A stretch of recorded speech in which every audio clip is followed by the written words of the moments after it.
네, 유네스코 세계유산위원회가 일본이 신청한 근대산업시설 23곳을 세계유산으로 등재하기로 결정했습니다.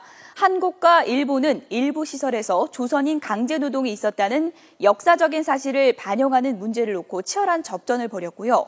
등재 결정 직전에 극적으로 합의를 이끌어냈습니다. 유산 등재가 결정된 23개 시설 가운데 강제징용의 아픈 역사가 담긴 곳은 모두 7곳입니다. 지금 지도에 빨간색 점으로 좀 표시를 해봤는데요. 후쿠오카 현에 있는 미이케 탄광과 야하타 제철소 그리고 다카시마 탄광이 있고요. 또 하시마 탄광 등 이렇게 7개입니다. 7개 시설, 아픔의 역사가 서린 곳이라고 할 수 있는데요. 조선인 57,900명이 강제노동이 자행됐다는 사실이 있습니다. 한일 간 논란이 컸던 이유, 바로 이 표현 때문이었죠. 강제노동이란 표현을 반영하느냐, 이게 쟁점이었습니다. 한국은 이 표현을 넣어야 된다, 이런 입장이었고요. 일본은 강제라는 표현을 좀 꺼리면서 이보다 좀 완화된 표현을 놓자, 이렇게 주장을 했습니다. 유산 등재 심사가 이례적으로 연기될 정도로 논란이 이어진 끝에 극적인 합의가 이루어졌고요. 결국 많은 한국인 등이 자신들 의사에 반해서 끌려와 가혹한 조건에서 강제노동을 했다는 일본의 입장 발표문을 주석 형식으로 등재 결정문에 명시를 하게 됐습니다. 일본의 산업혁명시설이 세계유산에 등재되자 일본 열도는 환영 일색입니다.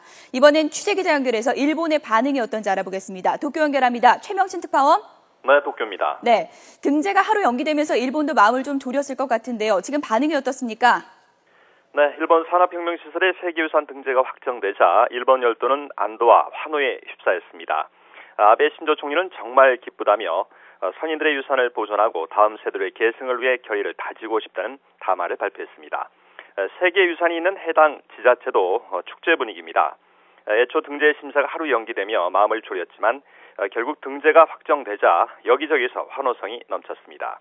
일본 언론들은 한일 양국이 막판 극적인 타결을 봄으로써 한일 정상회담 추진에도 긍정적으로 작용할 것으로 전망했습니다. 하지만 사전 한일 외교장관 회담에도 불구하고 조정 작업이 난항을 겪은 만큼 앞으로 한국과의 의사소통 과정에서 신중한 대응이 필요할 것으로 관측했습니다. 중국 정부도 반응을 내놨는데요. 강제징용이 한국인과 여타 국민으로만 언급된 데 대해 우회적으로 불만을 표시하고 중국인 강제징용자에 대해서도 포괄적인 조치를 요구했습니다. 네, 앞으로 일본 정부는 등재를 위해서 어떤 후속 조치를 받게 됩니까?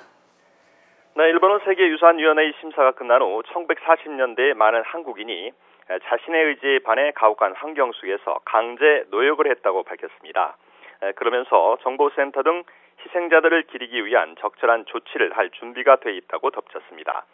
따라서 앞으로 일본 산업혁명시설을 소유하고 있는 해당 지자체가 과연 어떤 후속 절차를 취하느냐가 관건이 될 것으로 보입니다. 팸플릿이나 현장 게시판 또는 지자체 홈페이지에 강제징용 사실을 적시할 것이 유력한데요. 지자체가 이를 거부할 경우 일본 정부로서 이를 규제할 별다른 수단이 없는 상태입니다. 하지만 국제사회가 일본의 후속 조치를 강도 높게 점검하고 조치가 미흡한 것으로 판정되면 세계유산을 삭제할 수 있는 만큼 지자체도 일본 정부가 제시한 안을 따를 확률이 높아 보입니다. 일본은 2017년 12월까지 세계유산위원회 산하 자문기구인 국제기념물 유적협의회에 경과 보고서를 제출해야 합니다. 지금까지 도쿄에서 전해드렸습니다.